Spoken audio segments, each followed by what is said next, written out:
thought they understood the rules. But what if we told you there was a hidden rule book?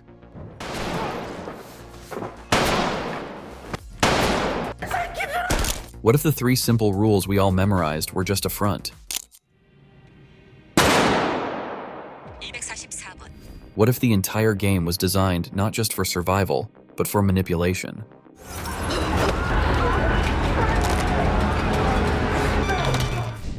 There's a growing theory that the Squid Game has secret, unwritten rules, ones that only a select few know, ones that change the game entirely.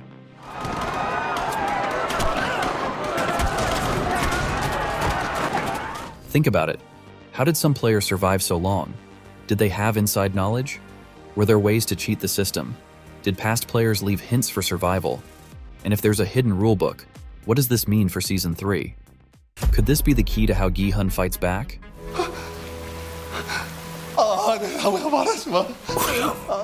Today, we're diving deep into the darkest secrets of the Squid Game rulebook.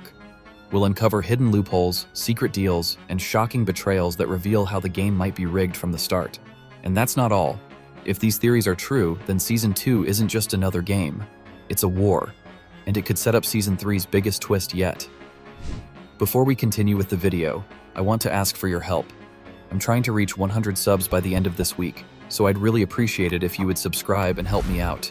It really supports the channel and helps me bring you more content like this. Alright, let's dive in.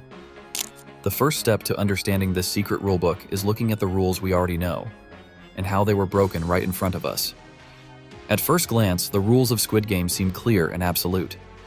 Every player, when they first enter the deadly competition, is given 3 simple conditions to follow. Players cannot stop playing. Players who refuse to play will be eliminated. Games must be fair. Sounds straightforward, right? But here's the thing. Were these rules ever truly followed? Let's break them down one by one. Rule number 1. Players cannot stop playing. In theory, once you're in the game, you're in it for life. But wait, players actually did stop playing. Remember in episode 2 when they all voted to leave? The majority rule allowed them to walk away, yet the moment they returned, the cycle continued. So here's the real question. Was the vote an illusion of choice? 388번. Were the players always meant to come back? Rule number 2. Players who refuse to play will be eliminated. This one is terrifying because it has double meaning. On the surface, it means quitting isn't an option. But as we saw, it also applied to those who refused to participate actively, like the doctor who was executed for breaking fairness. 돌아가서 기다려. 게임 전에는 알려줄 테니까. But this leads us to the most controversial rule of them all. Rule number 3. Games must be fair. Sounds reasonable, except Squid Game was never fair. The doctor got secret advantages by working with the guards. The VIPs bet on players, potentially influencing outcomes. The frontman allowed rule bending when it suited him.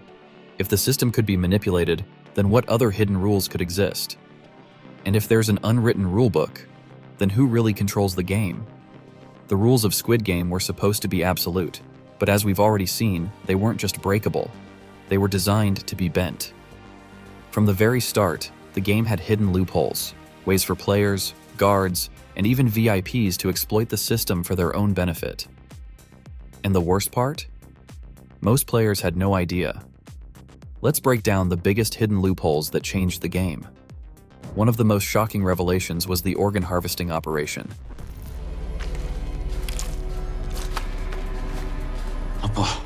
Where a handful of guards secretly helped one player, the doctor, by feeding him inside information about upcoming games.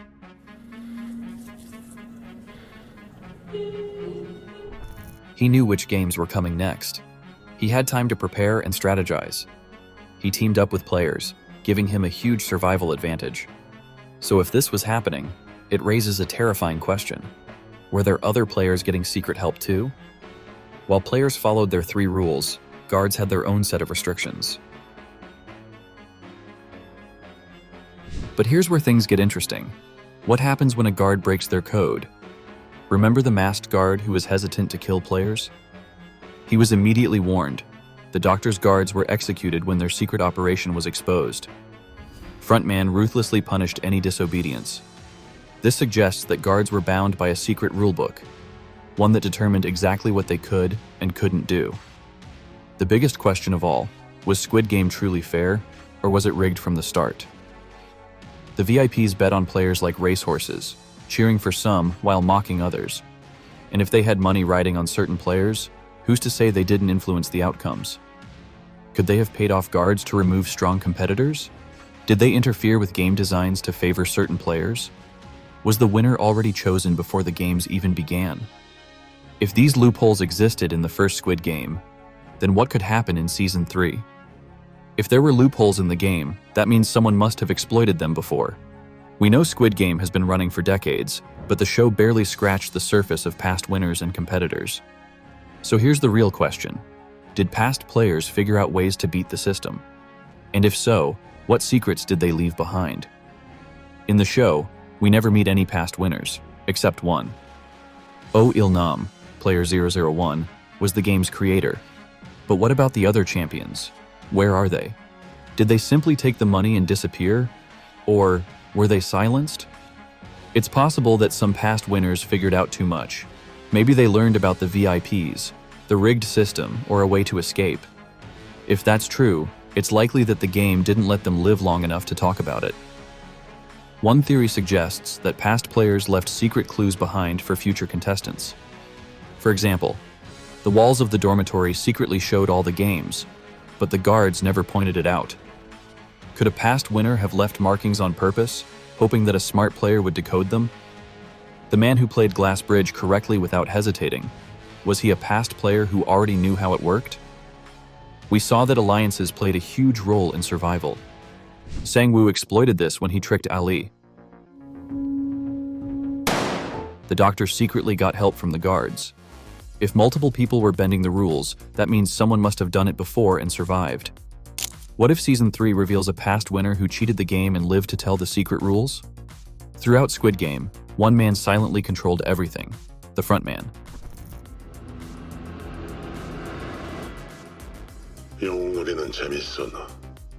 At first, he seemed like just another enforcer, following the orders of the VIPs, but as the show progressed, we realized he had his own agenda. So who really is the frontman? And more importantly, what is he planning for Season 3? The biggest revelation? The frontman was once a player himself. He won a past Squid Game, proving he was one of the most ruthless competitors.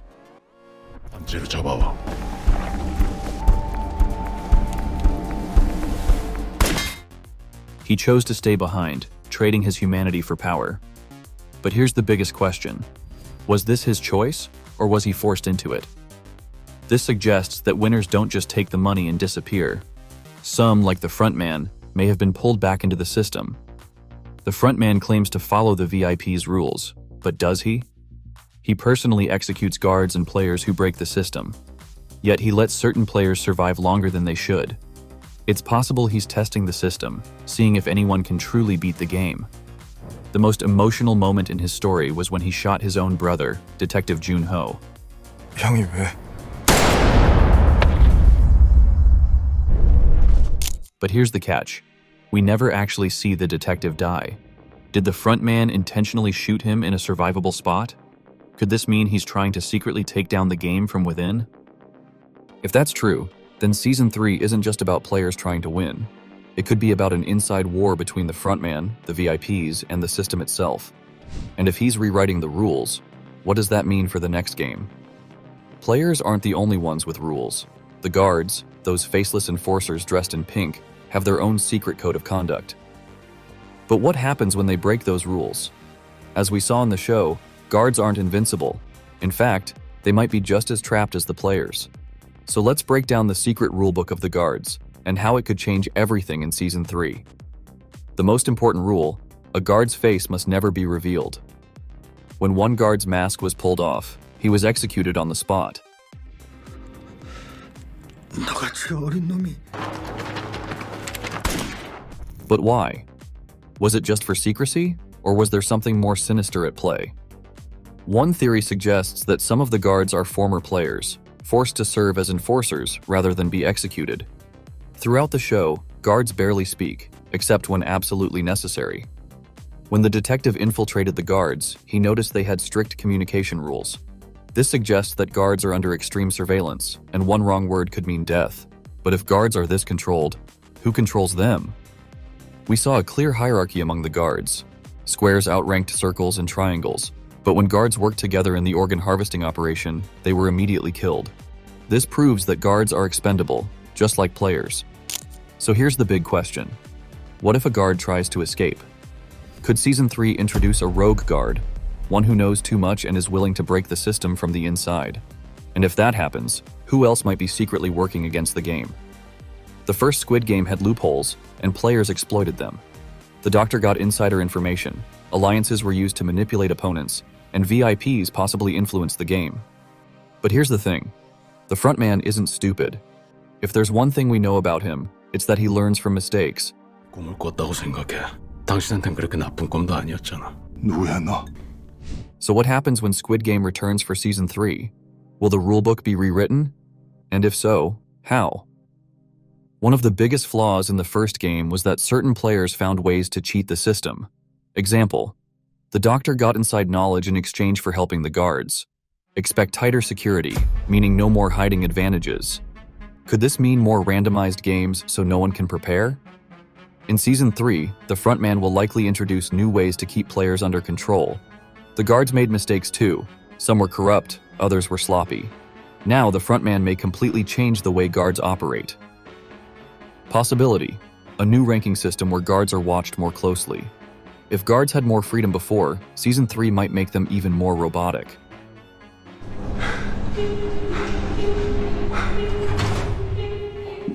The first Squid Game lasted too long, allowing players to form alliances and strategies. What if the new rulebook makes the games deadlier and faster? Could the entire tournament be designed to finish in a shorter time? This would mean fewer players surviving each round, forcing more betrayals early on.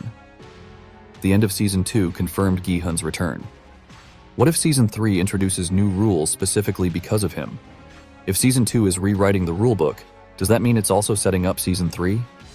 We already know the VIPs controlled the Squid Game from behind the scenes, treating it like a high-stakes gambling event. But here's the real question. Were some players meant to win from the start? If the VIPs had favorites, that would mean the game wasn't just unfair, it was rigged. So let's break down the ways the VIPs might have influenced the outcome.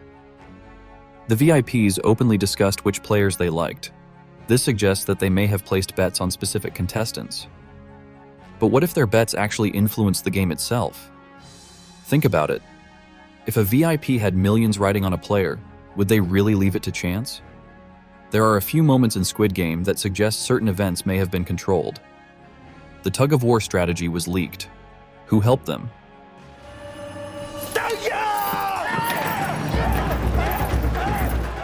The glass bridge game had a player who magically knew how to tell real versus fake glass.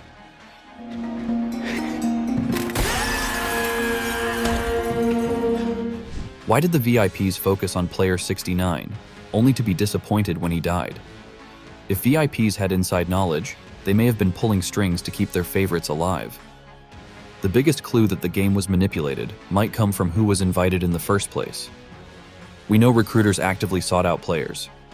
But what if they were told to find people who fit specific roles for the VIP's entertainment? The strong, the weak, the desperate, the manipulators. Was this selection process intentional? If that's true, then Squid Game was never about fairness. It was a scripted blood sport, designed for maximum entertainment. And if the VIPs are calling the shots, what will they change in Season 3? If the game is rigged, then how does anyone survive? Most players go in blind, relying only on luck and instinct. But what if there was a way to beat the system? 1. Rule number 1, never trust anyone, but don't play alone. Some players think alliances are the key to survival. Others think going solo is safer. The truth? You need both. The best strategy is to work with others just long enough to gain an advantage, but be prepared to cut ties when necessary. Example: Sang-woo used alliances to win early rounds, then turned on them at the end.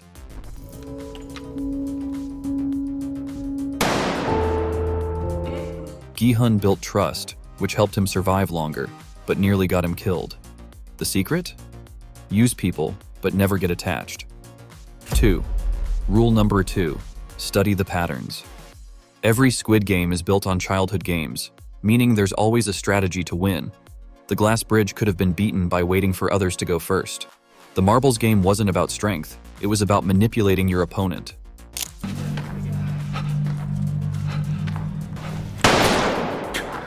The best way to survive? Don't just play the game, study it. 3. Rule number 3. Keep a low profile. The most dangerous players aren't the strongest ones. They're the ones who make enemies. Look at Deok-soo, the gangster. He was a physical threat, but he drew too much attention and was ultimately betrayed.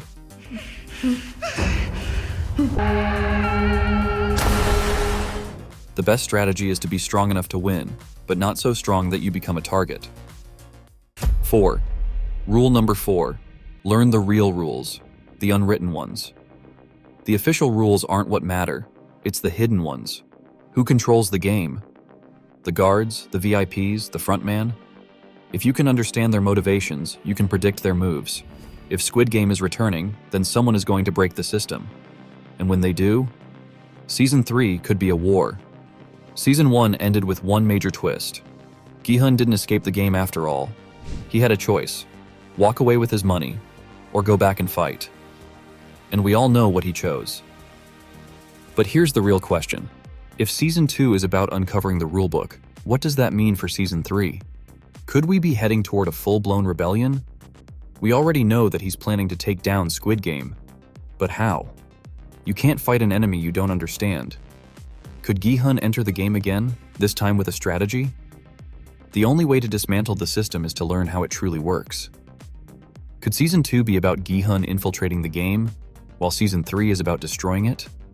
If there's one person who understands how the game really works, it's the frontman.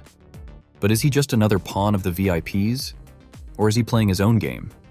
Could he and Gi-hun have the same goal? A war is brewing, but who will be fighting it? Squid Game isn't just a local event, it's global. If Gi-hun and others take down one facility, does that mean the game is over? Or would they be declaring war against a much larger organization? If Squid Game truly collapses, then Season 3 might not be about playing the game anymore. It might be about running for survival. The game was never just about money, it was about control. And if someone tries to break that control, what happens next? For years, players believed the Squid Game had 3 simple rules. But now we know the truth. There was always a hidden rulebook. The games were never fair. The VIPs might have chosen winners from the start. Some players found ways to cheat the system. The guards had their own secret codes of conduct. And the frontman? He might be rewriting the rules as we speak. But the biggest twist? This game isn't over. What happens next? With Gi-hun returning, Season 3 will likely expose these hidden rules. But will he use them to survive, or to destroy the game from within? And if the rulebook is rewritten in Season 2, what does that mean for Season 3? Could Squid Game transform from a survival challenge into an all-out rebellion?